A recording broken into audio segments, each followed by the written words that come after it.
Salut tout le monde! Aujourd'hui, un épisode un peu spécial. Ma nièce m'a demandé de dessiner, de lui apprendre à dessiner des loups. Donc j'ai en profité pour faire une vidéo. Et j'ai ressorti des croquis du parc du loup de Gévaudan. Ça m'est venu d'un coup parce que je commençais un peu à bugger au niveau de l'anatomie, etc., etc. Je sais pas si on voit... Voilà. Là, ce qui m'intéresse sur ce croquis, c'est on voit rapidement qu'il y a un rectangle ici, là il y a un cercle, on pourra le schématiser par un carré, et ensuite un triangle.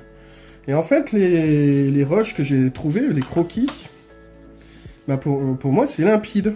Pour pouvoir dessiner un loup, bah il faut comprendre qu'il y a un squelette. Mais des fois, même si on nous montre un squelette de loup, sachant qu'il y a plein de types de loups, il y en a qui vivent dans des pays chauds, d'autres dans des pays froids, etc., les pays d'Europe, etc. Moi, ce qui m'intéressait, c'était de réussir à vous l'expliquer rapidement, pas que ça soit prise de tête, de dire alors le crâne, le périmètre et tout. Donc, je suis parti. Là, c'est mon dernier croquis là-dessus. Je suis plutôt satisfait. C'est plutôt, voilà, de temps en temps, il faut se lancer des fleurs.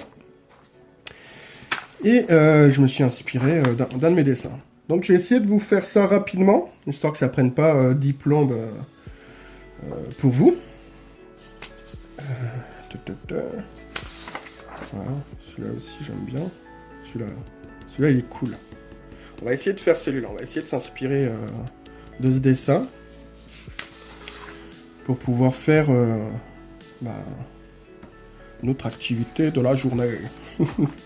Donc ouais, ça m'a pris du temps. Hein. Parce qu'en fait, le problème, c'est que quand on dessine un loup, et ce qui m'énerve un peu, c'est que facilement, la tête, bah, elle va ressembler à celle d'un chien. Et bah, les chiens, j'adore. Hein. Funky! Viens!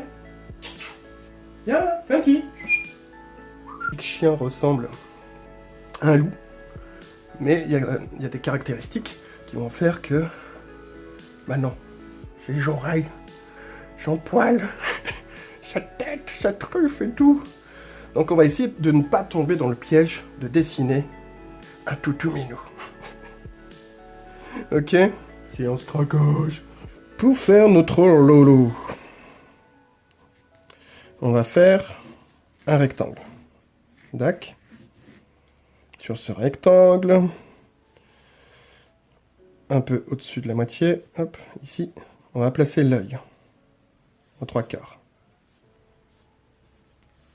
Voilà. Dac. Cet œil. On va ajouter une petite griffe devant comme ça. Voilà. Hop. On y reviendra plus tard. Dac. Donc, ce qui va faire un effet loup, c'est déjà la position de la tête.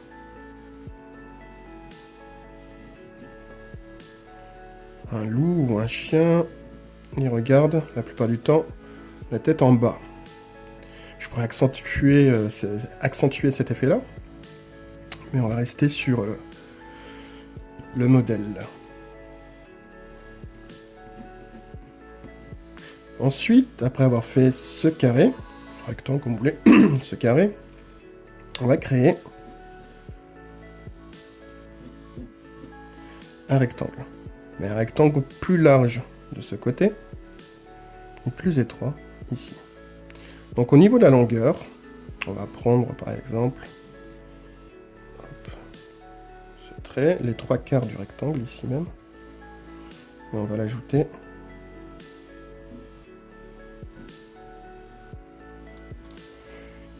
au nez, à la truffe.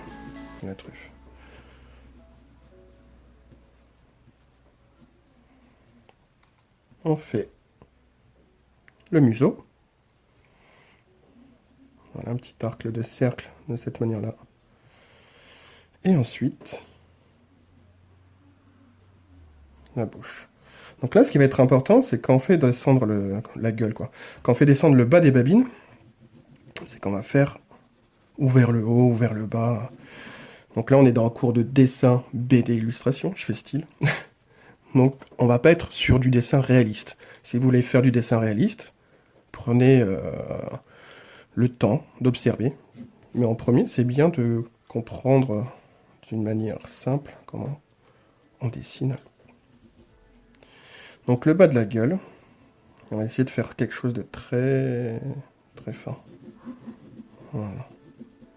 Donc on pourrait rajouter un peu plus si on le veut, mais il faut qu'on ait un museau assez fin pour pas faire quelque chose de trop large et trop court.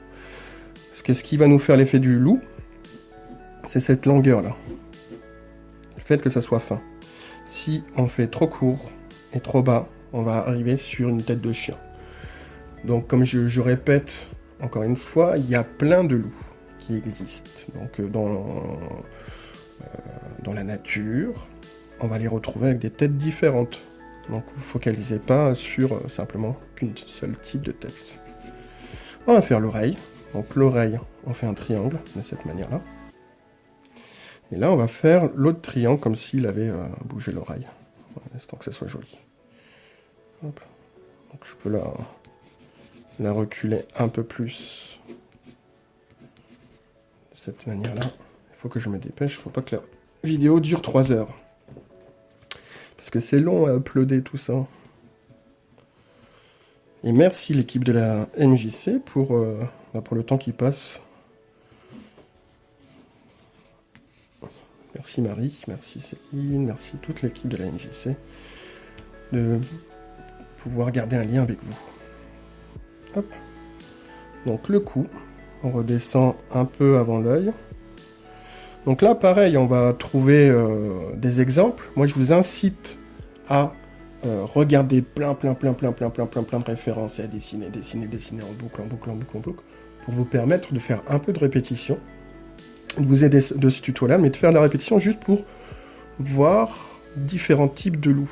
Parce qu'on va avoir des loups de Pologne, des loups de Sibérie, par exemple, qui vont avoir déjà des couleurs de poils différents.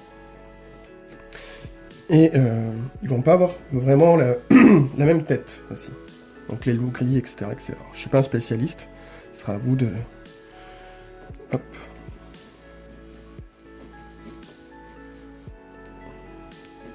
Ce sera à vous de vous documenter pour mieux les comprendre. Voilà. On va rajouter un peu plus de largeur sur cette fameuse truffe.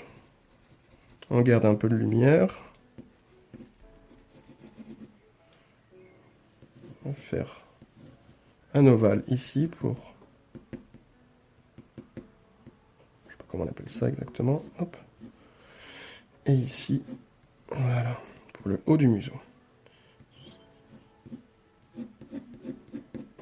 Tac. Donc, on va rajouter un petit peu. Voilà. N'hésitez pas à prendre du recul sur votre dessin, parce que des fois, avoir la tête trop dessus, bah, ça vous... On galère un petit peu. On va pas la bonne perspective. Voilà. Alors, en dessous du museau, on va foncer. Voilà, vous regarderez bien, cette partie-là, elle est hyper noire. Hop. Et ensuite, on va passer à la couleur. Allez, c'est parti pour la couleur. J'espère que le loup vous plaît. On enlève les traits de construction à l'aide de la gomme. Donc là, j'ai bourriné un petit peu au niveau du crayon gris pour que, à la caméra, on puisse le voir.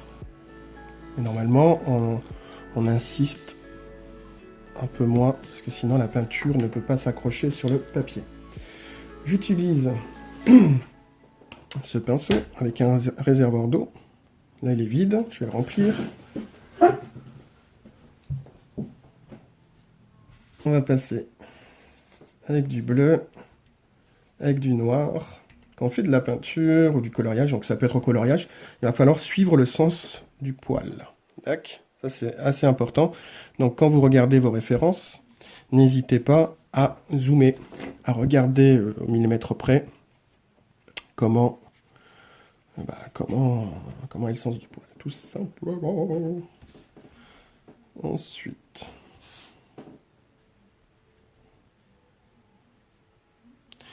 Donc au niveau de l'expression des yeux, on peut s'appuyer sur rajouter des sourcils au-dessus pour faire comme s'il était mécontent ou content, etc., etc.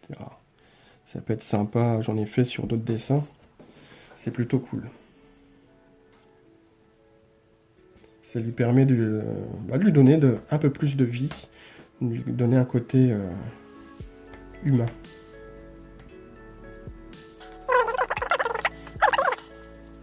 Voici la vidéo terminée. J'espère que ce tuto vous a plu. N'hésitez pas à liker, partager. Vive les loups! À bientôt. Ah oui, je vous ai mis 2-3 photos de référence pour vous entraîner. Voilà, des loups de profil. Et puis des photos des jouets qui m'ont servi à faire cette vidéo. À bientôt, ciao!